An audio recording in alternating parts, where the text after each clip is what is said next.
नमस्कार मित्रों, मैं उपेंद्र यादव, त्रिवेणी क्लास प्रयागराज।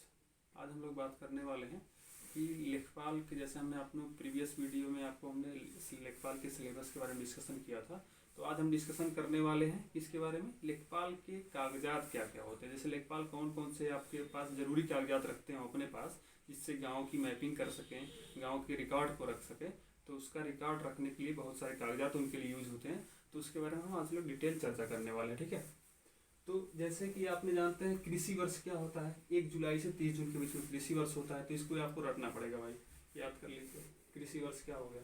कृषि वर्ष के बाद से हम लोग बात करने वाले खसरा, खतौनी, सजरा और ये खसरा गिरदावरी क्या होती है, इसी को इंग्लिश में सर्वे बुक बोलते हैं। उसके बाद से हम बात करेंगे उत्तर प्रदेश भू राजस्व अधिनियम क्या होता है, और पटवारी का कैसे नाम आया, लेखपाल कहाँ तक बना है। ठीक है, तो हम सबसे पहले बात करते हैं खसरा का। खसरा क्या होता है, खाने के आधार पर अगर हम बात करते हैं तो खाने के आधार पर खसरा जो होता है, इसमें हमारे यहाँ पे लिखे हुए हैं 22 खाने होते हैं। और ऐसे खतौनी में कितने खाने होते हैं, तो आपकी खतौनी में 13 खाने होते हैं। ये सीधे सीधे एग्जाम के क्वेश्चन है, ऐसे पुटअप हुए हैं, क्वेश्चन आए हैं कि आप बताइए खसरे में कितने खाने हैं, तो आपका आंसर वहाँ बनेगा 22 खाने।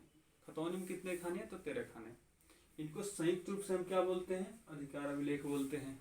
अधिकार अभिलेख क्यों, क्योंकि ये किसान का अधिकार है और सरकार ने दे रखा है, तो इसको हम बोलते हैं अधिकार अभिलेख। एग्जाम में ऐसा क्वेश्चन डायरेक्ट आया हुआ है कि खसरा और खतौनी को संयुक्त रूप से हम क्या बोलते हैं, तो संयुक्त रूप से हम इसको बोलते हैं अधिकार अभिलेख।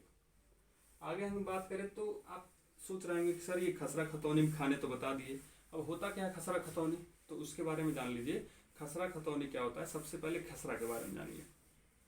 खसरा क्या होता है, खसरा से जानने से पहले हमें सजरा जानना पड़ेगा। सजरा क्या होता है, गांव का एक मैप होता है कि लेखपाल के पास हमेशा रहता है। तो गांव के मैप में एक क्या होती है, क्रमांक होती है कि किस पट्टी के आधार पर, गांव को जैसे पट्टियों में बांटा जाता है, तो पट्टी के आधार पर क्रमांक वहाँ पर निर्देशित होती है। तो क्रमांक को ही हम बोलते हैं सीधे सीधे सजरा। और सजरा में जो होता है उसके बाद से आता है कि खतौनी क्या होती है। तो खतौनी की कहानी ये है कि जो मान लीजिए कोई आपका लैंड रिकॉर्ड होल्डर है, जैसे मान लीजिए जिसके पास भूमि है, भूमि स्वामी जो है, भूमि स्वामी की जो जमीन है उसी का रिकॉर्ड ही क्या होती है, खतौनी होती है। मतलब कोई अगर किसान अपना जानना चाहे कि हमारे पास कितनी जमीन है, तो खतौनी निकलवाता है, यानी कि उसका सीधे सीधे कह सकते हैं कानूनी अधिकार, ये चीज़ें मिल जाती हैं। तो ये होता है खसरा और खतौनी। ठीक है, खसरा खतौनी के बाद से सजरा तो पता ही हो गया, विलेज का मैप होता है, पूरे गाँव का मैप होता है, तो आपको बोलते हैं सजरा ही हो गया। अब खसरा गिरदावरी क्या होती है, इसको बोलते हैं सर्वे बुक। खसरा गिरदावरी एग्जाम में कई बार क्वेश्चन आ चुका है, यूपीएससी का सबसे फेवरेट क्वेश्चन माना जाता है कि गिरदावरी क्या होता है। जैसे आप पहली बार नाम सुन रहे होंगे, अगर पहली बार पढ़ रहे हैं तो, कि गिरदावरी क्या होती है। गिरदावरी सिंपल में एक क्या होती है, सर्वे बुक होती है। और सर्वे बुक का मतलब पता ही है, सर्वे से क्या होता है, लेखपाल महोदय जाते हैं गाँव में सर्वे करते हैं। सर्वे करेंगे तो क्या करेंगे, सर्वे करेंगे तो ये बताएंगे कि आपने रबी की फसल में क्या बोया है, आपने खरीफ की फसल में क्या बोया है, तो कितना आपने जोत बोया है किसान ने, उसका रिकॉर्ड लिखने के लिए हम क्या करते हैं, गिरदावरी का यूज करते हैं। यानी कि हम इसको संयुक्त रूप से खसरा गिरदावरी या गिरदावरी करके बोलते हैं। तो ये गिरदावरी हो गया। अब आपकी आती है कि खसरा, खतौनी, सजरा, खसरा, गिरदावरी, ये सब अगर आप क्लियर हो गया है तो आगे हम लोग चलते हैं कि ये आपको उत्तर प्रदेश भू राजस्व अधिनियम के बारे में। अब आप पूछ रहे होंगे कि ये उत्तर प्रदेश भू राजस्व अधिनियम क्यों यहाँ बीच में आ गया, तो इसका आना जरूरी था क्योंकि हम लोग बात करने वाले हैं लेखपाल के बारे में। तो लेखपाल शब्द कहाँ से जन्म लिया, कहाँ से लेखपाल शब्द बना हुआ है, इसके बारे में जानने के लिए हमको इसको जानना बड़ा इंपॉर्टेंट है। तो सीधे सीधे आपको ये जान लेना है कि उत्तर प्रदेश भू राजस्व अधिनियम कब आया। तो ये आया 1901 में, अधिनियम 1901 में आ गया। और इस अधिनियम की जो धारा है 23, इस अधिनियम की धारा क्या है, 23 धारा जो है, इसमें लेखपाल नाम का क्या है, वर्णन दिया है। यानी लेखपाल जो शब्द है सीधे सीधे आपकी क्या है, धारा 23 में दिया गया है। तो आप कहेंगे क्या सर लेखपाल का ही इतिहास है कि आपका उत्तर प्रदेश भू राजस्व अधिनियम आ गया तो लेखपाल हो गया, लेखपाल का नाम आ गया। नहीं, ऐसा नहीं है।